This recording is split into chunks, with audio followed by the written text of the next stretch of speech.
Hello and welcome to the Unabashed You podcast, Havva. It's so wonderful to meet you and to have this opportunity to connect. It's nice to meet you too. Thank you for having me. Absolutely. My pleasure. All right. Is there anything you want the listeners to know before we get started here? Oh no, let's surprise them. Okay. I like that. Let's I get into like it. Come that. on. And a lot of people are like, no, let's just go. Let's just go. Let's just go. Yeah. Let's just go. What three words would you use to describe yourself? It's so hard to describe yourself, you know what I mean? Without telling you all the worst things that I think about myself. Loyal, Ooh, good. loyal, honest, and faithful, I think would be the Loyal, worst. honest, and faithful. Oh gosh, Mm, those are really nice words. thanks. I like to say they start to paint a picture of how we might see you and how you see yourself. And these are very committed words and very intentional Mm, words. I like that. yeah, yeah. Yeah. I'm a very resilient human being. Um, I stick to I think loyalty is something that is really missed in society these days. And I think my heart gets broken the most from it's not just relationships, it's not just friendships, it's family, it's anything. Yep. When you are a loyal person and you are faithful to, and you are who you say you are and things like that, your heart gets broken the most. So, and Interesting. it's very hard to stay good when you are treated like that. Do you know what I mean? So, but I've always stuck to it. Loyal, faithful, honest. Well, and I think that's such an interesting connection. I hadn't thought about it because you're sort of putting yourself out there. You're being vulnerable by being those things. So that Mhm. connection you made, I think, is a good one. All right. Have you played Two Truths and a Lie before? Do you know how this goes? I don't know how this goes. Explain it to me, honestly. Okay, so you're going to say three things about yourself. One of those things is not true, and I'm going to see it just for fun. Just Oh, gonna guess what what I think the lie might be. okay. I didn't realize it was like that. Okay, so I need to say two truths And a and lie, one but mix lie. them up. So I don't know which is which. Okay. Okay, give me 1 second. Let me think.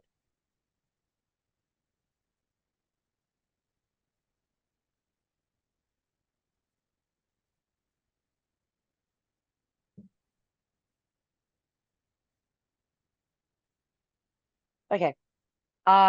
Should we go? Are Yep. you ready? Okay. I don't believe in God. I was homeless for 3 years and I'm single. Okay. These are very interesting. Because they're kind of all over the place, but Yeah. they're about you and they're sort of identifying in a way, especially the first one and the third one. So I don't believe in God. I was homeless for 3 years. I'm single. All Hmm. right.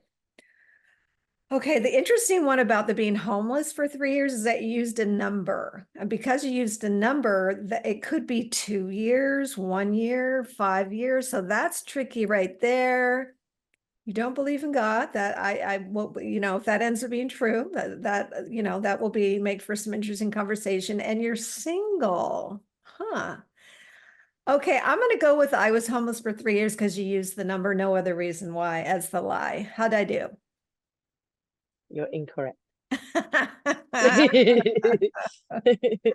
Okay, so you really were homeless for 3 years. Oh my I was. goodness. Well, that's sounds very hard. Mm. I mean, Hardest that's years of an my life. understatement, right? I would say that it was the hardest years of my life, but once I lost my dad, they were the hardest years of my life. But Oh, it was a huge part of my childhood. It's a huge part of who I am. It's a okay. huge part of why I do the things that I do today, why I talk the way that I talk, where my knowledge comes from, where a lot of my writing comes from, actually, I suppose so. But it shaped me, that's for sure. So And were that you one's a incorrect. child when you were homeless? You I ran away from home when I was 16. I was a missing ah, person. I was just under 16 actually, so I was a missing person at the time. And I just had a very abusive family life and stuff like that. And I just decided that that was it for me. And I was not happy with the way that the whole generation of my culture was raising their kids and things like that. So I ran away from home in the hopes that they would understand that they needed to change, you know. And they did over, not over the 3 years, but over many, many years. But those 3 years was when I had no real fixed abode. Um, yeah, like hostels, things like that. I did sleep on the streets for a little while. Um, and just it was just the sheer determination to make sure that the whatever happened to me did not continue, you know. So that one's true. Wow, wow, wow. I mean, I can't even find words, to begin to describe my reaction at hearing at what difficult years those had to be clearly, right? And how Mm, formative they are, those years. And yet you took this stand that I will not have this, even if it means that I am on my own. mm, That took a tremendous amount of courage, and you already used the word resilience earlier, mm, that you mm, are very resilient. Well, good for mm. you. And look at now Thank you. how well you're doing and how, you're pouring into others. And we're going to get to that. We're going to get to that. Okay, back to, okay. I don't believe in God. Is that true? Is that the lie? That's the lie. That's the Okay, lie. that's the lie. Okay. Okay, you do believe in God then. Okay. Mhm. And did you have a sense that God was with you even during that time when it was so difficult, or maybe later you realized he was with you? Um, that's a really tough question, actually. I think when I look back in hindsight, I know that I was being protected because there are some things that should have certainly killed me. There are many times that I woke up and I was just like, how? How am I still here? You know, there are just some things that I just shouldn't have come back from. There's things that I got involved in, things that I did, and or things that were done to me that I just don't even know how I woke up from. But at that time, I wouldn't say that I felt any presence whatsoever. I was lost, like my head was so overrun with whatever life is when those kind of things happen. You know what I mean? It was bad. It was bad. My head was bad. It took me maybe 10 years to even get over that. Do you know what I mean? Like it really messed my head up for many, many years. Um, and not even just those 3 years. It was the years after that. It was the path that my mind went down Right. to get through that, I guess, and to come out of that. Like the healing did not start for many, many, many years after that. It wasn't that was a relentless path that I went on for many years. Just that homeless section was 3 years. So I think in hindsight, I would say that I now know that I was being watched over, but at that time, definitely not. Not I didn't believe Right. in anything. I think I was too full of hatred at that time. Right. How interesting though that you look back and you see, you see the different ways, like you say, your life Mm, was in peril. It sounds like multiple times, and yet you're still here. I mean, I would definitely would consider you a survivor, and I just met you mm. just a few minutes ago. But how wonderful, because then clearly you can be an inspiration. Okay, so you're single, that's also true. Hmm. Okay. All right. Well, see, you did very well at Two Truths and a Lie. All right. One of your favorite movies of all time. This one was a tough one actually because I was just like, oh, there's two, Okay. but I think there's two. Oh, God, which one? My favorite movie of all time. It's got to be It doesn't Braveheart. have to be one. Oh, In Braveheart. Yeah, a lot of yeah, people. Braveheart. Okay. And what was the It's got second to one you be. were going to say? I was gonna say Man on Fire. Man on Fire? Yeah, it's I Denzel don't think I Washington know film. that. And Oh my God, please watch it. Please watch it. okay. It's so good. It's Denzel Okay. Washington is my all-time favorite actor anyway. Oh, it's a But Denzel Washington. I've probably seen it. yeah, I don't even remember that I've seen it. I tend to yeah, look at everything that he's in because he's so remarkable. he is remarkable. Yes. He Okay. is So what remarkable. did you like about Braveheart? I think obviously from where I come from and my past history, I think it's just the way that he fought against what he believed in. Do you know what I mean? Like they came to take over, and he was just like, no, like this is our land, this is our territory. You're not going to do Yeah. this to us. I think it's the way that he carried on fighting after they killed the love of his life it was his passion, and Yes. it was his bravery, you know, it was his sacrifice of even of himself, even his own life, to inspire everybody that was around him and to lead everybody that was around him. It's Right. such an inspirational film. Right. Just it really gets me every time. Makes me I weep whenever I watch that film. It's so brilliant. Yes, yeah, that is. And we just watched it again recently because after it's been a while, it's kind of fun to revisit the ones that you really enjoyed the first time around, and Mm, it definitely holds up for sure. mm. Okay, so Man on Fire, is that okay, it's Denzel Washington, but what's the basic premise of the movie? So he is a drunk and an alcoholic. He's a trained assassin. He's a trained close protection bodyguard, and he falls off basically. He falls out of pocket. He's an alcoholic and things like that. And one of his friends says to him, you need to work. You need to get yourself out of this rut that you're in."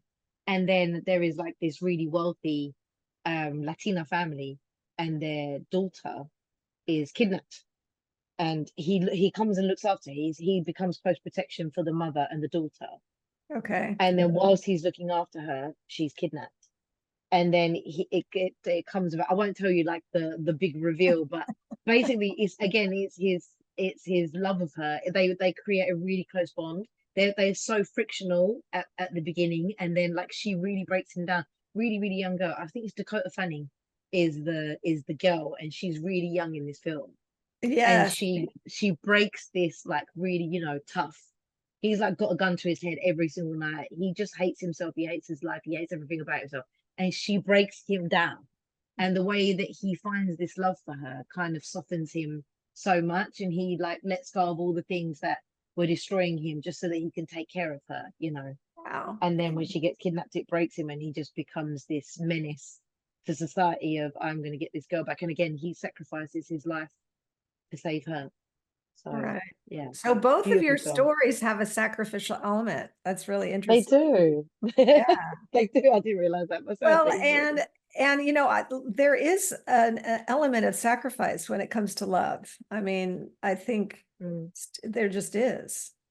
yeah, You know what? The more you talked about the movie, the more I realized I think I have seen it. It's probably been a you while. probably have. Yeah. Yeah, Yeah. that is a good one. That's very good. All right. So a person that inspires with you, share with us. Um, for me, my greatest inspiration, other than I think every singer-songwriter says Michael Jackson, which Michael Jackson is a great inspiration to me. However, I think the greatest inspiration to me has always been for me is Muhammad Ali. Always has been, always will be. Really? You're saying Muhammad Ali? The greatest. He's the greatest human ever to live. The way he captured the hearts of people that just hated him, hated his culture, hated his color of skin, you know, and he captured people's hearts not with his sport or with the fact that he was winning or anything like that. He captured them with his personality, with his character, and with he was just such an amazing human being, and he really did change the hearts of so many people in the world. You know, he really paved the way in boxing, in sports, in general. He just really, really changed a lot of things, and he just was such a character, and he was just such an inspiration to me when I was growing up. Yeah. Well, I just love that you chose him because it's unexpected. It's completely unexpected. And then, sharing your reasons why it's really remarkable to hear the impact that he's had. And yeah, very unexpected, sort of a delightful surprise. So thank you for Hmm. sharing that. All right, what's a Thank piece you. of wisdom you keep handy? I think one of my favorite quotes, which is every time I hear it, it just hits me so hard. It's the if you think the cost of winning is high, wait till you get to the bill for regret. Oh my gosh. Okay, you gotta say, oh my gosh. That Oh, whenever I get to my absolute lowest, and I'm just like, I'll quit. I don't want to do this no more. You know what I mean? I get all those thoughts that come in through my head and blah blah blah. I think the one thing that people don't actually realize is, which I learned very, very harshly, I learned it the real hard way, is that the only spend that truly matters is how we spend our time. And time is our Mm. most valuable asset. And no one really does spend it wisely. All the wisdom in the world doesn't make you spend it wisely. Everybody goes through their lifelong lessons, and everybody understands and learns and has a very harsh lesson of, I wasted time in one way or another. And that's how you understand that your time is really precious. But when you get to those points of not wanting to carry on and things like that, it's always a case for me of, I will regret this in a year's Mm. time. The time is going to pass anyway, no matter what I do. If I go for this or if I don't, you know. And quitting for me is just, is I have to make it non-optional, you know. But there are always those dark times. There's always those dark soul of the nights that come around for everyone, where you really do question who you are, what Mm. your why is. Is your why still the same? Do you still want to carry on with the same thing that you're doing and things like that? Especially when you've lived your life with a lot of demons and a lot of mental health and things like that, it can creep around quite often, you know. And you have to have all these barriers that are in place to protect you so that you don't fall so deep every single time. And that one quote, I always think about that. The cost of winning is nothing compared to the bill for regret. And I've had to learn again that, even that lesson the hard way, that I have regrets in my life. I know they always say that you should never have any regrets in your life, but I do. I do, and they all have to do with either not pushing myself to the best of my ability or to my full potential when I knew that I could have, and wasting time. So yeah, that is a Oh, big that's lesson for me. incredible. Okay, say that quote one more time. If you think that the cost of winning is high, wait till you get the bill for regret. So good. Oh my gosh, so good. And I think you make an interesting point about regret because, obviously in that moment we do the best we can. And sometimes, obviously, we fall short, or in hindsight, we're like, oh, I could have pushed a little harder. Um, I just lost my train of thought. I Um, think when you are tired and you're exhausted and you don't wanna, you're just like, I can't push like this anymore. I can't work at this rate anymore. I can't do this anymore. You know, I don't want to get up. I don't want to carry on pretending to be okay or playing this character and stuff like that. I think it's in those times, or I don't, even more important, I don't want to forgive this person. I don't want to forgive this person for what they did to me. yes. I don't want to get over this. I want to hold on to this. I want to be bitter because of this. Do you know what I mean? And then the bill for regret can come through at those times as well, because it's just like a person can pass away and you never had the conversation that you wanted to have, and Mm, you never gave them the forgiveness, you never gave them the compassion and the empathy that you know that you probably should have, and now right, you can't, and right, you can't. And it's it's a very, very, very tough thing to carry around with you. That right. bill for regret is a very tough thing to carry around with you. So I think because I learned my lesson the hardest way, when I get to those really exhausting periods of times, I'm just like, there is no other option. This is all there is, and this is what you have to continue doing. Well, you've drawn a lot of very wise conclusions, and obviously you've um, sort of alluded to the fact that you've been through a lot. And just in this conversation, I'm hearing, being homeless and all the many things, your dad dying, and not being in a a home life that sounds like it wasn't sort of the healthiest for you. And it sounds Mm. like we're going to get into that, I think, in just a minute. We're in a grief and gratitude series. So describe for us a time of grief for you. So I lost my dad in 2018. Really suddenly, he had a heart attack in my house. We just had a heart attack and died. The man was laughing 2 hours before, and just went to bed. And then next thing I know, I get a phone call. I didn't live at the house at the time. I was in my apartment, which is like literally a 5 minute drive away, maybe 4 minutes. And it was my little sister. And I I will never forget the way her voice, what she sounded like and what she said, and the way that I got up. I was here within minutes, and Mm, they worked on him and worked on him and worked on him for over an hour. And then what I call the death doctor came into the room, because he wasn't there at the beginning. He wasn't part of any of it. He was the one that called the shots, and I knew. I think I knew when he walked into the room. And I remember when they called, when they said, I'm sorry, and I Yeah. knew that they was going to stop working on him. I just remember, I don't think I screamed. I just remember turning around and looking at my mum and looking at my little sister and just knowing that whatever world I lived in, it was never going to be the same again. It was, yeah, that moment for me. And I remember the echoes. It's like everything went into slow motion. I remember the echoes of my mum's scream, but I Oh, don't think I screamed. I think I just squeezed my eyes and I squeezed my hands and I put my hands over my ears because I couldn't take it. And that period of grief, I would love to say, has come to an end or come to something, but it's been 6 years. And I think year five was actually the toughest out of all of them. Year six has been easier in some ways than all the years so far, but you still have times. You have the Father's Day and his birthday and my birthday and Christmas, and just like every time you get over some sort of remembrance date of some sort, you get to it. You're working towards another one. You're working towards the next one all the time. You know, I think it's very different when you lose a parent. I lost my granddad, his dad, 2 years later, then his mum 2 years after that, which was this year actually in June. But nothing compares to the loss of a parent. Nothing compares to one of your creators. It just there's nothing. I haven't experienced obviously the loss of a child or the loss of a sibling. God forbid I experience anything like that soon. But it just there are some losses that you lose a part of yourself that, and you will never gain that part back.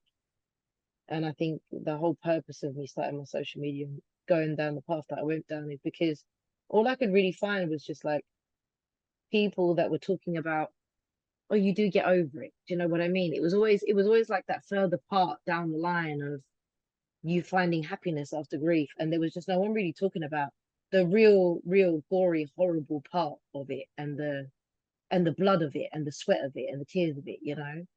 And I hated that. It made me so mad because I just thought to myself, am I not grieving right? Do you know what I mean? Why am I was angry for at least 2 years. I was cursing at God for at least a year and a half, maybe 2 years. I hmm. didn't want to, I couldn't engage. I was up and down. The shock of it didn't even let me feel it for a good 8 months. I didn't start grieving for a year. Like I was just, and I was so deeply hurt and so deeply burned by it.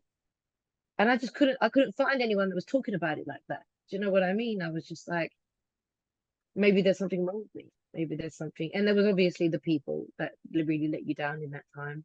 My then partner, that would just say that I should be further along by now. I should be better by now. Which only 6 months after I've just buried my dad. You know, there's the friends that abandon you because you're just a burden now. You know, you've got no fun. You got nothing to offer people no more. You know, um, the family that really disappoint you because they then talk about money and stuff like that, and you're just like, I don't even know what you're talking about. It's just so much disappointment that when you lose someone, the grief is not just about that person; it's about all the other people that go along with it. Oh There's a lot of gosh, people that you yes, bury, yes. a lot Right. of people that you bury on that day. You don't know about it on the day of the funeral, but later on you realize how many people you actually buried that day. So I'm curious because it sounds like your childhood was rough and yet you had this tremendous grief when your dad died. Were you able to reconcile a lot? Your mom was there, your mom was there. Were you able to reconcile a lot of what had happened? So I left home at 16. I returned home at 19. I left again, and then a few years after that, I was actually in a mental institute for a couple of years. So during that time, we had something called family therapy. And I decided during that period of time that I did not want to be estranged from my family anymore. I decided that I didn't want to be a person that was just telling my family and shouting at them and causing them pain because they caused me pain. And then and then being that person that's just like in a way you're just carrying it on. Do you know what I mean? You may not be violent, but you're still carrying it on.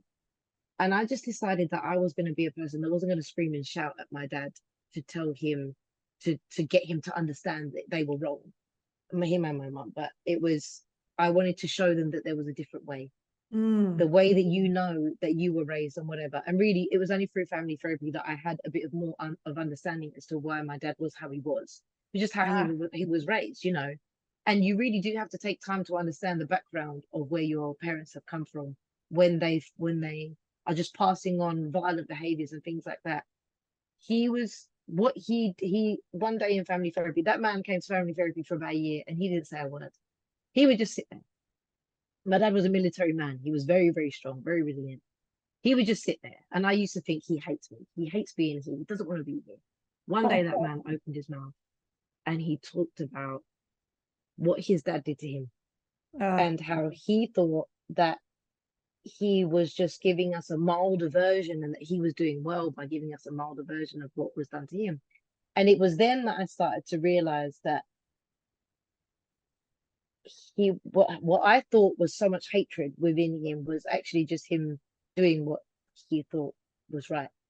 Do you know what I mean? And then our relationship from there, it took a good sort of five to, yeah, like a lot more years. There was a lot of years. It wasn't just the family therapy. It was a lot more years that he slowly changed. He became the best man ever in the last sort of 5 years, 5 to 7 years of his life. He was the funniest man in the world. He just was so great, and he became just it's so unreal. He became the softest man. He was so soft. His heart was so big, and he just changed. And he also, in some ways, became estranged from his own family in a little bit. I think he then just became so aware of everything, but it took a lot to get that man to that point. You know, not everybody can do that. Not everybody. I'm not saying that if you go through that with your parents, that everybody will come to that part of their journey. Not necessarily, but right. he did. He did. And my little sister as well, she softened that man a lot. Like she's much younger than me, so she was like our baby of the family, you know. And then she softened him a lot as well. And just that whole everything that I went through was to make him understand that there is a different way to do things, you know, and that you can. That man only told me that he loved me for the first time, I think about 1 or 2 years before he passed, not even a Oh, year before he passed. And I remember the day that he did that, and I was just like, I put the phone down. I was like, oh my God, my dad told me that he loved me. It was such a big moment for me. But everyone else was like, obviously, if I said that to someone, they would just be like, what? Like, do you know how old you are? yeah. And you're like excited about your dad telling you that he loved you. But he just didn't he never knew how to express love like that. Do you know what I mean? So when he did do that, it was a big deal. But it also reminds me like how much he actually changed. He really did change a lot. So yeah, I think the saddest thing for me is that I only got those last years out of him, that I really did get close to him, and that he just became this amazing person. I wish that there was longer. I definitely, yeah, I feel very cheated by the fact that he died when he was quite young, when he had only just come to be the best man that he'd become. You were able to break a generational cycle through Mm, obviously a tremendous amount of difficulty, and it came, and that back to the sacrificial, it came at a huge price. And you didn't know at the time, you were just trying to survive, but mm, you had all these different roads you ended up taking, all these um, your mental health and all suffering because of all of this. And then through time and through working and through the family therapy being sort of the beginning of the catalyst, actually, you were the catalyst, you mm, by your leaving and saying, I'm not going to be a part of this anymore, whether you said it mm. in words or not, that's still the Oh no, I message. did. You broke I did. that cycle. Yeah. Yeah. And That's that was my incredible. intention. Thank you. I appreciate it. That was my intention. And I had that in my head. This generation is going to end with me. This I'm going to do this. And I was only when I was 16, I thought I was an adult. I thought I was grown, you know. I thought I was this Yes. big woman, you know. But when I saw my little sister get to 16 and I realized she was a child, like she really was a child. And it was only then when I realized that I was a kid. I really was a kid, and I was running around the streets, you know, with this thing in my head of it's going to end with me. This cycle is going to end with me. We're not doing pain with pain. We're not doing hate with hate. We're not carrying on this violent generation. This is going to end. And it's so, if there's one thing that I could say to people, it takes one human being, one human being out of the entirety of my entire family that turned around and said, no, this is not going to carry on. This is not good enough. I don't accept this. And the entire generation stopped. And Yes. it just goes to show like how many people really do sit by and just watch things and just carry on, carry patterns on, carry cycles on, or just do nothing. And that you are, should you choose to make such an impact like that, I'm not saying it's easy and I'm not saying it's not painful, but it's doable. Mm-hmm. Well, you're proof of that, and Okay. you didn't, the thing that is so incredible is that you didn't really know at that time where you were going to end up. I mean, look at how, when you turn around and look at the trajectory of your life from, I mean, all the way, but most especially from 16 on, the journey that it brought you through, it's really nothing short of miraculous, really, Mm, that thank you. you broke the cycle, your whole family dynamic changed, people evolved into a better version of themselves. It's so beautiful in and amongst the mess and the pain of it all. Incredible. Thank you very much. I appreciate it. Absolutely. My Thank goodness. you. Okay, so would you say, I mean, would you say that you're grateful you've had all that experience? Obviously, you probably wish that you could have just pressed a button, just all went easily. It's tough. I think when you go through that much trauma, the amount that I went through, and then you lose that person as well on top of that, it's very tough to say grateful. I I believe I fulfilled a purpose of mine. I believe that that was destined over my life anyway, no matter what. And I'm grateful that I fulfilled it. I'm grateful that I was strong enough to do that. But it is a shame that I lost my entire childhood to Yeah, it. My childhood and most of my life really, because it took many years to even get my mind out of the torment that it went into because of those years. Do you know what I mean? right. So it's lifelong. It was lifelong. I lost my entire childhood. I lost my teens. I lost my 20s. Like I'm not grateful that I had to do that, but I'm Right. grateful that whatever was put into me to fulfill that purpose and fulfill that mission was put into me, and that I was able to identify that I could, you know. And I think that is something that not everybody can do. And yeah, I can really can't understand you're not grateful for the experience, but you're grateful um, for what came out of it, kind of Mm, the after effect of all yeah, that you went through. That, yeah. yeah. Let's see. Sorry, somebody is trying to get a hold of me and I have it on do not disturb. Okay. How would you advise somebody grieving? What would you say? What would you say? How would you advise them? I get asked this question all the Do time. you? People message me. Okay, People good. message me all the time. Not ask the question, but people message me all the time saying to me, "I've just lost XYZ and I'm really struggling. Like, can you give me advice?" And I guess it's just because of the poetry and the spoken word that I put out there. And sometimes people get the impression that I'm not the one that's crying more than everyone else. Do you know what I mean? And I say to them, like, please don't look at my work and think that because I give you guys strength with the things that I write and the things that I say, that I'm not the person that's crying more than everyone. Do you know what I mean? I am a crybaby proper. I think the one thing that I would say is don't expect your grief to not change you as a human being. There is no possibility that you will ever go back to the person that you was before. And Hmm. it's really hard to accept that. But I think the holding on to who you were before and the trying to get back to who you were before is the part that makes you hurt the most. And the realization that you won't is also a really deep, depressing part of it as well. But then when you come to the conclusion and the knowledge that why should you? Why should I?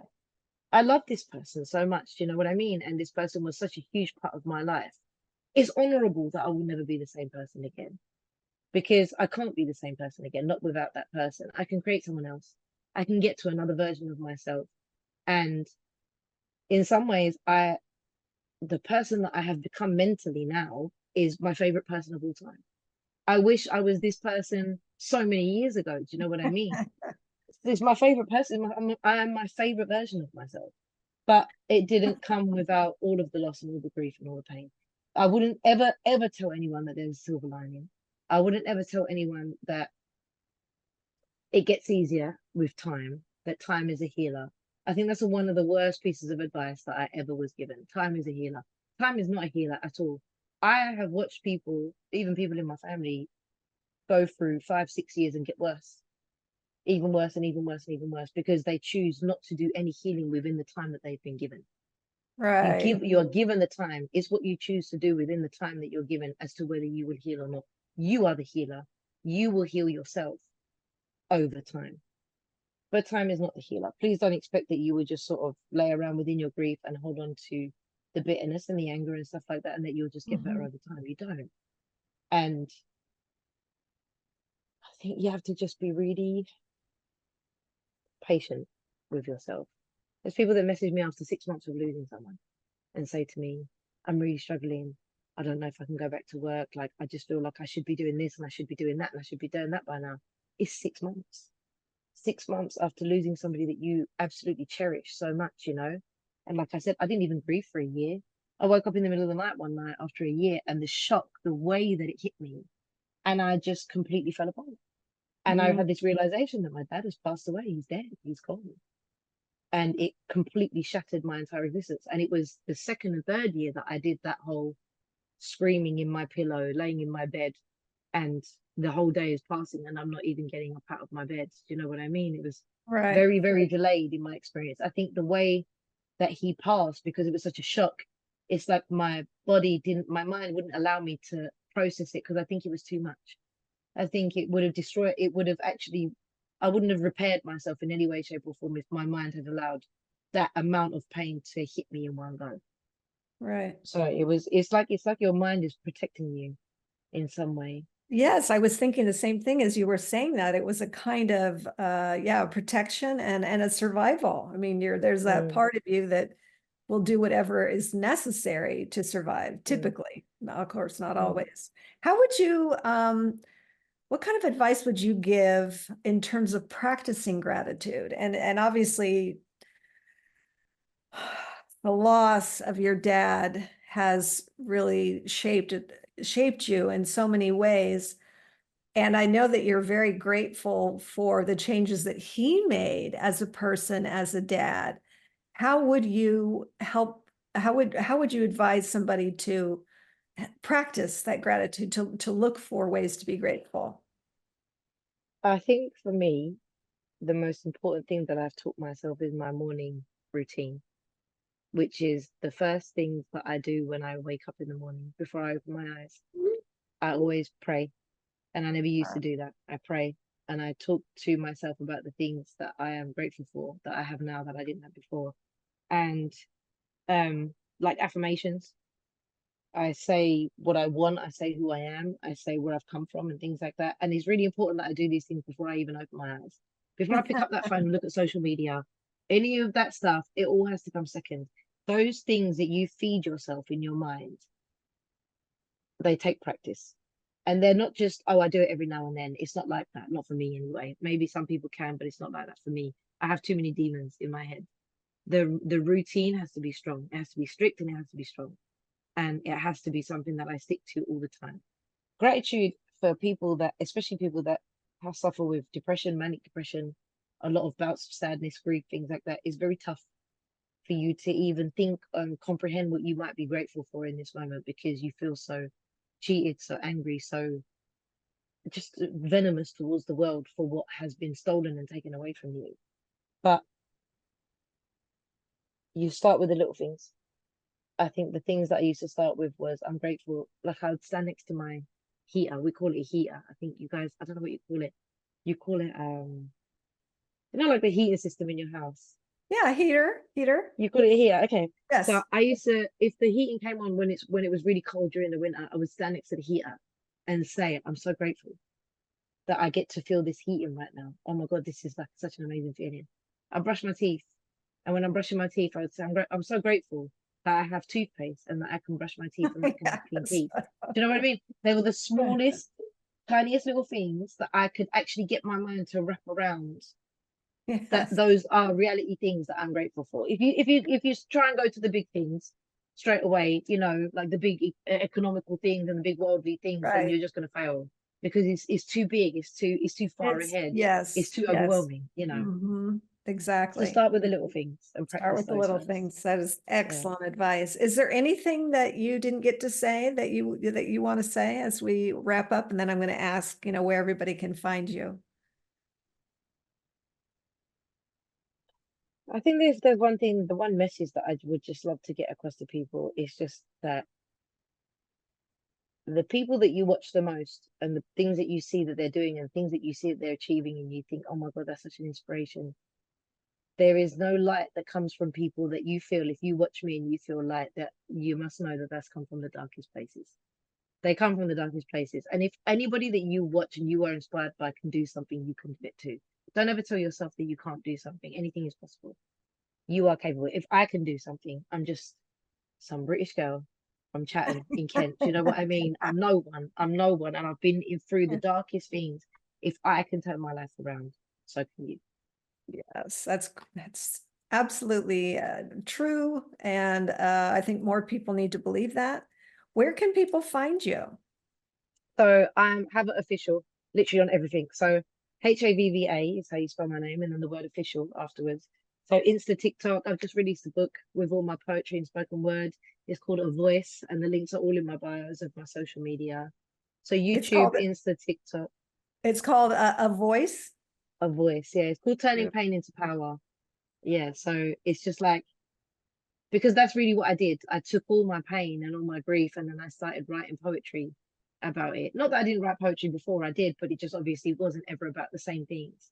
And then that's how people kind of related to me, and that's how my social media following grew because I made sure that I was talking about the most painful parts of it because, like I said, I couldn't find that before, and that frustrated me. So I wanted to make people feel I was so alone through my journey of grief. I had nothing that I could relate to. And I wanted to be that relatable person for other people. That's I just really am moved by that. That Thank you. I think it is so important that because I don't want you're not done. You're still in that process. You are being authentic and vulnerable and transparent in wanting to share that and be that for someone the way you wished more that someone had been that for you. And that is a Mm, beautiful way to pay it forward. This has been really very stirring for me in many ways. As uh and very inspirational because we just met right when we got on this call, which I think is a lot of fun. And it's how cool just to dive in, let's just yeah. dive in and just have ourselves a conversation. And I'm gonna go check out some of your poetry. Thank you so much. Yes, you're welcome. Well, it's my pleasure. Thank you, Hava. Thank you. Thank you for having me. I appreciate it.